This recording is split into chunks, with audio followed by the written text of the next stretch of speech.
নমস্কার বন্ধুরা, আমি Priyanka. Welcome back to my channel. বন্ধুরা, আজকে আমি বানিয়ে দেখাবো এই প্রচণ্ড গরমের দিনে ঠাকুরবাড়ির একটি স্পেশাল রেসিপি, ঠাকুরবাড়ি মরিচ ঝোল রেসিপি। তো এই খাবারটাতে কিন্তু, এই রেসিপিটাতে কিন্তু কোনো রকম মশলা ছাড়াই হয়। তো আমি কি নিয়েছি এতে, তো এখানে সবজি বলতে এখানে আমি একটা বেগুন নিয়ে নিয়েছি, দেখতে পাচ্ছেন, কেটে ডুমো করে। একটা ঝিঙে নিয়ে নিয়েছি ডুমো করে কেটে। অল্প কয়েকটা বরবটি নিয়েছি কেটে। আর এখানে মিষ্টি কুমড়ো নিয়েছি কেটে। আর গোটা 4টে ছোটো ছোটো দেখে আলু আমি খোসা ছাড়িয়ে কেটে নিয়েছি স্লাইস করে। আর এখানে কিন্তু অবশ্যই একটু ডাঁটা শাক ব্যবহার করতে হবে, যে কোনো ডাঁটা, সজনে ডাঁটা হলেও ব্যবহার করতে পারেন, নয় লাউর ডাঁটা, নয় কুমড়োর ডাঁটা। তো আমি এখানে গোটা কয়েক কুমড়োর ডাঁটা নিয়েছি। দেখুন, এই কুমড়ো শাক, শাকের পাতা না দিলেও হবে, কিন্তু ডাঁটাটা দিতে হবে অবশ্যই, যেরকম সজনের ডাঁটা, নয় কুমড়ো, নয় লাউর ডাঁটা। এই নিয়েছি সবজি। তো এই রেসিপিতে কিন্তু সবজিগুলো তো বললাম, আর মেন যেটা লাগবে সেটা হচ্ছে 4 চামচ মতন কালো জিরে নিয়েছি। তো কালো জিরেটা আমি শুধু বেটে নেবো। আর এর সঙ্গে আমি একটা কাঁচা লঙ্কা নিয়ে নেবো। আর এখানে নিয়েছি দুধ, কালো জিরে আর কাঁচা লঙ্কা বাটা, মানে কালো জিরে বাটা আর কাঁচা লঙ্কা বাটা নিতে হবে। আর সামান্য একটু নুন আর একটু চিনি দিতে হবে। আর এতে কিন্তু কোনো রকম হলুদ দেওয়া যাবে না। তো চলুন দেখে নেওয়া যাক। বন্ধুরা দেখুন, আমি কিন্তু এখানে একটাই কাঁচা লঙ্কা নিয়েছি। তো যাই হোক, আপনারা একটা কি দুটো নেবেন, তার বেশি নেওয়ার দরকার নেই। আর এটা আমাদের গাছের লঙ্কা, খুবই ঝাল। তো বাজারে লঙ্কাগুলো যেমন খুব একটা ঝাল হয় না, আর একটা এই গাছের মানে নিজস্ব বাড়ি যদি গাছ থাকে, সেই দেখবেন বাড়ির গাছের লঙ্কাগুলো বেশি ঝাল হয়, যেহেতু সার টার দেওয়া থাকে না। তো যাই হোক, একটা কাঁচা লঙ্কা নিয়েছি। আর আমি এখানে কালো জিরে নিয়েছি। কালো জিরেটা নিয়েছি, এবার বেটে নেবো। কালো জিরে আর এই কাঁচা লঙ্কা ভালো করে বেটে নেবো। এটা কিন্তু ঝোলটা সাদা মাটাই হবে। বাটা বলতে আমি এই দুটো বাটাই দিচ্ছি, সুন্দর করে পেস্ট করে নিতে হবে।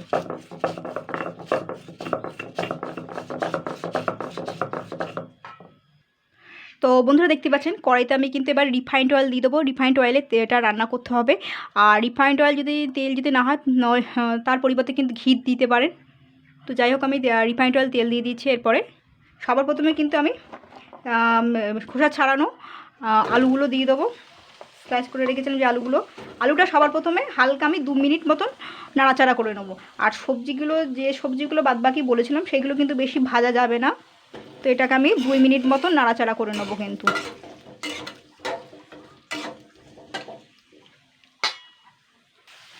তো বন্ধুরা দেখুন, আলুটা কিন্তু 2-3 মিনিট আমি ভালো করে ভেজে নিয়েছি, একটু লাল লাল হয়ে গেছে। তো আর এই সবজিগুলো এতটা কিন্তু ভাজা যাবে না। আলুটা যেমন লাল লাল হয়ে গেছে, এতটা ভাজা হয়েছে, আর সবজিগুলো কিন্তু এতটাই ভাজা যাবে না। তো যাই হোক, আমি এবারে বেগুনগুলো দিয়ে দেবো, আর ঝিঙেটা দিয়ে দেবো খোসা ছাড়িয়ে রাখা, আর বরবটিটা দিয়ে দেবো। আর এখানে মিষ্টি কুমড়োটা দিয়ে দেবো। মিষ্টি কুমড়োটা কিন্তু আমি ভালো করে খোসা ছাড়িয়ে নিয়েছি, এটা দিয়ে দেবো। দিয়ে এবার এটাকে আমি 2 মিনিট মতন নাড়াচাড়া করবো। এবার এর মধ্যে কিন্তু আমি জাস্ট 1 চামচ নুন আর চিনি দিয়ে দিচ্ছি কিন্তু। এবার এইগুলো দিয়ে ভালো করে 2 মিনিট নাড়াচাড়া করে নেব। আচ্ছা, সবজি কিন্তু গলালে হবে না, এখানে 2 মিনিট মতন নাড়াচাড়া করে নেবো কিন্তু, জাস্ট হালকা করে।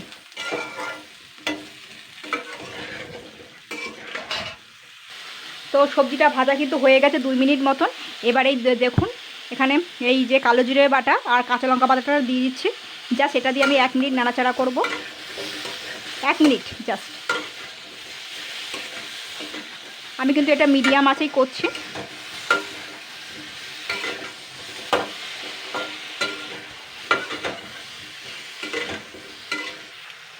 এবার আমি যে ডাঁটা শাকটা রেখেছিলাম, এগুলো খুব কচি।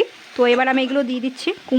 কুমড়ো কিন্তু পাতা না দিলেও হয়, তো আমি এটা দেখানোর জন্য আমি দিচ্ছি। এগুলো থাকবে না বেশি, কচি পাতা বলে দিয়ে দিলাম। এটা দিয়ে এইবার আমি সঙ্গে সঙ্গে ওই যে দুধটা রেখেছিলাম, দুধটা আমি হাফ ঢেলে দেবো।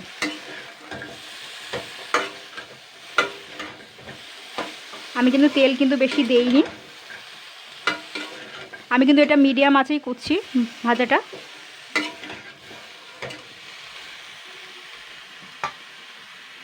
তো বন্ধুরা, দুধটা তো অতটা দেওয়া যাবে না, তো তার আগে আমি একটুখানি 1 গ্লাস মতন জল দিয়ে দিচ্ছি। সবজিটাকে আগে সিদ্ধ করে নেবো হালকা, এই ধরুন 2-3 মিনিট আগে, কারণ সবজিটা গলে যায় তাড়াতাড়ি। আরও 1 গ্লাস জল দিয়ে দিলাম, যেহেতু অনেকটা সবজি। এটা 80% মতন সিদ্ধ হবে, তারপর আমি দুধ দেবো। তো বন্ধুরা আমি কিন্তু তরকারিটা কিন্তু বেশি ঘেটিনি, তো দেখুন এগুলো কিন্তু সিদ্ধ হয়ে গেছে। তো এবার আমি এখানে এই যে প্যাকেটটা দুধটা নিয়েছি, এগুলো কিন্তু 10 টাকা 11 টাকার বেশি দাম না, তো আমার কাছে 10 টাকা নিয়েছে, তাই আমি এটা হাফ দিয়ে দেবো। কেটে নিয়েছি মুখটা।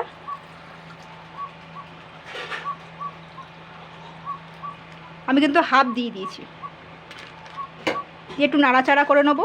আর নামানোর সময় একটু দেখে নামাবেন যে নুন মিষ্টিটা ঠিক আছে কি না, ব্যাস। এটা জলটা দেখতেই পাচ্ছেন অনেকটাই টেনে গেছে, আর এটা কিন্তু ঝোলঝোলই থাকবে। অনেকটাই দিয়ে দিয়েছি, আর একটু দিয়ে দিলাম। এতে তো দুধটাই 10 টাকার দুধে বেশি থাকে না, লিকুইড দুধ তো বেশি ঘন হয় না দুধগুলো। তো আমি আর একটু 2 মিনিট মতন ফুটিয়ে নেবো, ব্যাস আমি বন্ধ করে দেবো।